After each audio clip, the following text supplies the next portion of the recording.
Assalamualaikum warahmatullahi wabarakatuh. Selamat siang.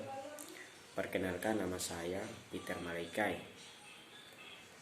Saya kelas A, semester 3, jurusan Sosiologi, Fakultas Ilmu Sosial dan Ilmu Politik, Universitas Nusa Cendana Kubang. Di sini saya akan menjelaskan secara singkat tugas yang diberikan Pak dosen terkait dengan metode penelitian dan riset menulis proposal. Jadi sebelum kita mengetahui lebih jauh bagaimana cara untuk menulis atau apa begitu, perlu kita pelajari langkah-langkah. Jadi langkah-langkah atau cara karakter-karakter dari menulis proposal tersebut. Jadi perlu kita pelajari metode ilmiah itu. Jadi metode ilmiah itu ilmu media mendekati pembelajaran kita sebagai dia mendekati pembelajaran sebagai serangkaian langkah kecil. Artinya satu studi atau satu sumber hanya menyediakan indikasi tentang apa yang mungkin benar, atau apa yang mungkin tidak. Jadi dia itu memberikan kebenaran. Kebenaran itu hanya ditemukan oleh serangkaian analisis. Jadi serangkaian analisis yang objektif. Ini berarti bahwa metode ilmiah ini dia mengoreksi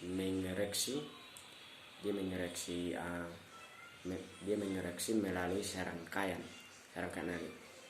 perubahan atau pemikiran atau teori sesuai yang kita temukan dalam kesalahan atau penelitian sebelumnya.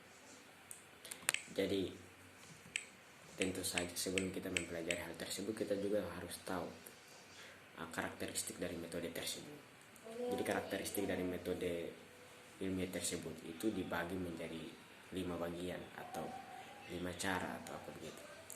Jadi yang pertama itu dia itu penelitian ilmiah bersifat. Jadi dia itu penelitian ilmiah yang pertama itu dia bersifat publik. Jadi sifat publik itu berarti dia bersifat umum. Jadi kemajuan ilmiah itu bergantung pada informasi yang tersedia secara bebas. Jadi itu tersedia secara bebas. Jadi seorang peneliti itu terutama seorang peneliti di bidang akademik, jadi tidak dapat menonton pengetahuan metode atau data pribadi dan yang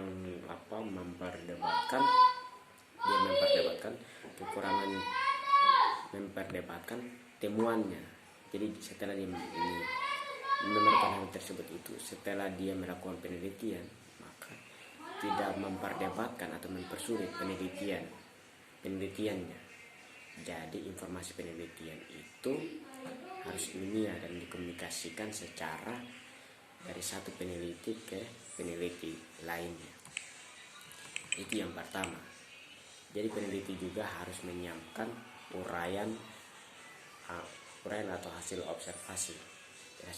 observasi atau data yang dimaksudkan, dan bahan penelitiannya itu agar informasi yang terdapat dalam laporan formal dapat tersedia bagi peneliti lain atas permintaannya. Itu harus ada membutuhkan penelitian publik tersebut.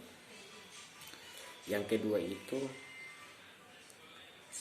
yang sifat atau karakter dari metode ilmiah itu yang kedua itu sains itu bersifat objektif. Jadi sifat objektif ini sains itu dia mencoba mengesampingkan keanehan penilaian oleh para peneliti. Ketika sebuah penelitian dilakukan atau aturan dan prosedur eksplisit dibangun dan peneliti terkait untuk mengikutinya memberikan misalnya chip atau apa begitu jatuh di mana mereka mungkin, atau aturan mengklarifikasi perilaku digunakan sehingga dua atau lebih pengamatan itu dapat memahami hal tersebut. Yang ketiga itu sains itu bersifat empiris. Bersifat empiris, jadi ketika dia bersifat empiris, maka empiris itu biasa disebut juga sebagai pengalaman. Jadi kenapa disebut pengalaman? Karena empiris itu sesuatu yang langsung ditemui. Pengalaman itu kan ketika salah satu indera itu bersentuhan langsung dengan hal tersebut. Misalnya ketika saya duduk di rumah saya, maka saya tidak tahu saya duduk di rumah saya, dan ketika ada suara gaib atau suara apa begitu yang muncul, di situ salah satu indera saya mendengarnya, yaitu telinga. Di situ maka saya akan tahu. Jadi pengalaman itu bersifat empiris. Jadi empiris itu ketika salah satu indera kita itu bersentuhan langsung dengan hal tersebut. Jadi yang empiris itu yang berikut itu sains itu bersifat predikat. Jadi bersifat predikat, ilmu itu berkaitan. Jadi bersifat predikat itu ilmu itu berkaitan dengan menghubungkan. Yang berikut itu tentu saja dalam melakukan penelitian kita juga harus tahu apa itu prosedur dalam meneliti. Jadi penggunaan metode penelitian ilmiah dimaksudkan untuk memberikan evaluasi data yang objektif dan tidak bias. Jadi untuk menyediakan pertanyaan peneliti atau hipotesis secara sistematis atau tersusun, baik penelitian akademis dan sektor swasta mengikuti rantai prosedur. Jadi pengembangan jadi dalam melakukan prosedur penelitian itu dia membutuhkan 8 langkah. Jadi proses penelitian itu ada 8 langkah khas yang meliputi. Yang pertama itu pilih masalah. Tentu saja dalam melakukan penelitian itu kita harus temukan masalah, karena penelitian itu kan ketika kita sudah pernah melihat di masyarakat dan kita ingin meneliti hal tersebut, kita ingin meneliti hal tersebut dengan temuan kita. Jadi kita menemukan hal yang unik di situ. Dari situ kita melakukan penelitian. Ya, itu yang disebut dengan pilih masalah. Jadi masalah itu ketika kita menemukan masalah, maka kita harus turun untuk meneliti dengan temuan-temuan kita atau cara-cara kita. Yang kedua itu tinjauan penelitian. Jadi tinjauan penelitian itu dia dan teori yang ada.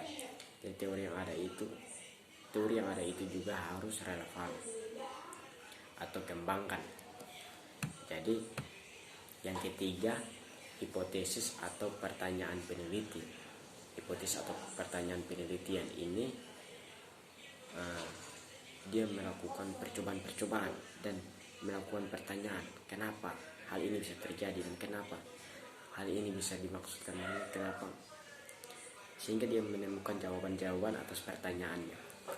Yang berikut itu yang keempat, kita menentukan metodologi. Jadi menentukan metodologi ini sangat penting. Menentukan metodologi atau mendesain penelitian yang sesuai. Jadi sesuai itu dengan data yang kita kumpulkan tadi. Yang kelima itu harus relevan. Penting sekali melakukan penelitian dan proses-proses itu. Hal-hal begini kita harus perhatikan. Yang keenam itu analisis dan interpretasikan. Yang ketujuh, hasilnya dalam bentuk yang sesuai atau replikasi studi. Yang berikut, yang terakhir atau ke-8 itu studi. Ya, studi ini bila perlu, kalau tidak perlu tidak bisa. Jadi dalam melakukan penelitian itu kita juga membutuhkan hal-hal tersebut yang tadi saya jelaskan. Terus ada juga sektor penelitian atau akademik dan swasta. Jadi praktik penelitian ini dibagi menjadi dua sektor utama.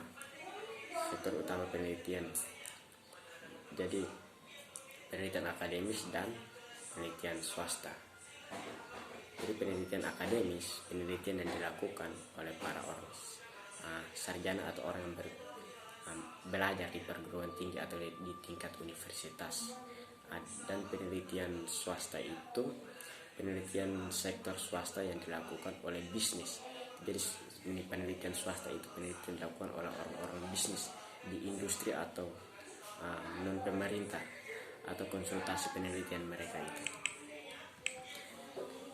Dan